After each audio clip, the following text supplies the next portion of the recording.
এ vector এবং B vector দুটি vector রাশি আছে। এ ভেক্টর মানে কত বলে দিয়েছে, এ ভেক্টর মানে বলে দিয়েছে এ ভেক্টর মানে হচ্ছে 2i cap plus 3j cap plus 3j cap. আর বি ভেক্টর মানে কি বলেছে, বি ভেক্টর মানে বলেছে i cap plus j cap.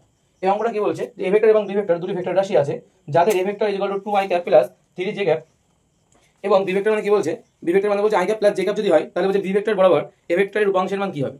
এই ধরনের কোশ্চেনগুলো কিন্তু পরীক্ষায় প্রায় প্রায় দেয়। এই ধরনের কোশ্চেন খুব ইম্পর্টেন্ট কোশ্চেন। কি বলছে, বলছে এ ভেক্টর এবং বি ভেক্টর দুটি ভেক্টর বলেছে যাদের কি বলছে এ ভেক্টরের মান বলে দিচ্ছে, বি ভেক্টর বলে দিচ্ছে এবং বলছে বি ভেক্টর বরাবর এ ভেক্টরের মান কি চাইছে একবার লিখি। বলছে বি ভেক্টর বরাবর এ ভেক্টরের উপাংশের মান, বলছে উপাংশের মান কত হবে।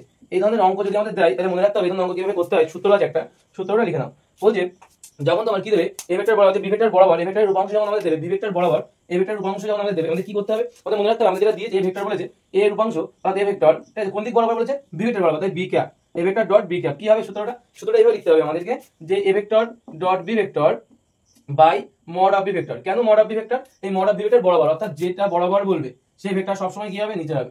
এখন এই কোশ্চেনটা যদি আমরা ঘুরিয়ে দেয়, যদি বলে এ ভেক্টর বরাবর বি ভেক্টরের উপাংশ কি হবে, তাহলে সেক্ষেত্রে কি হতে হবে, সব একই থাকবে। সেক্ষেত্রে সূত্রটা A vector dot B vector by mod of A vector. বোঝা গেল, এই হচ্ছে আমাদের কোশ্চেন। ক্লিয়ার হলো। এবার বলছে বি ভেক্টর বরাবর এ ভেক্টরের উপাংশ আমাদের চাইছে, তাহলে আমরা কি করব, A vector dot B vector করব by mod of A vector করব। তাহলে বি ভেক্টর করব আমাদের বি বরাবর বলেছে, তাহলে আমরা কি করতে পারি, আমরা এখান থেকে যেটা করতে পারি এই সূত্রটা অ্যাপ্লাই করতে হবে আমাদের। তো কি করতে হবে তার জন্য আমরা এখান থেকে যেটা করতে পারি, ভেক্টর ডট বি ভেক্টর মানে এটা ডট প্রোডাক্ট করতে হবে 2i cap plus 3j cap, ঠিক আছে, plus i cap plus dot i cap plus j cap by কত হবে, বাই হচ্ছে মড অফ বি ভেক্টর মানে কত, মড অফ বি ভেক্টর এখানে বের করি। মড অফ বি ভেক্টর মানে রুট ওভারের মধ্যে i এর সঙ্গে কত আছে 1 আছে, তাহলে 1 এর স্কয়ার প্লাস j এর সঙ্গে কত আছে 1, তাহলে 1 এর স্কয়ার। তাই তো হয় নাকি, রুট ওভার কত হবে, রুট ওভার হচ্ছে 1 প্লাস 1 মানে হচ্ছে রুট ওভার 2। কত হবে তাহলে, রুট ওভার 2।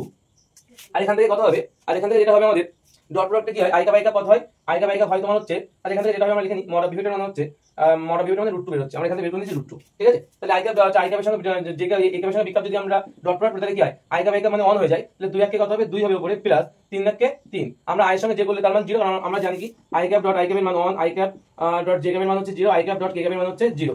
অর্থাৎ সেম প্রোডাক্টের মধ্যে মান এক হয়, কিন্তু i এর সঙ্গে j, j এর সঙ্গে k, k এর সঙ্গে i, যেমন সবগুলোর মান কিন্তু 0, শুধু i পাবো, j পাবো আর k পাবো। তাহলে আমরা i এর সঙ্গে i করলাম 2 1 কে 2 হলো, 3 3 কে 3 হলো, j এর সঙ্গে j vector dot j vector মান হচ্ছে তার মান 1 হয়ে যায়, তাহলে 2 প্লাস 3 বাই কত হচ্ছে √2 মানে 5, 3 5 বাই √2, 5 বাই √2 আমাদের অপশন আছে, ঠিক আছে, 5 বাই √2 হচ্ছে আমাদের অ্যানসার হবে, ঠিক আছে। 5 বাই √2 অপশন নিয়ে আছে আমাদের রাইট অ্যানসার, অপশন নিয়ে হচ্ছে আমাদের রাইট অ্যানসার।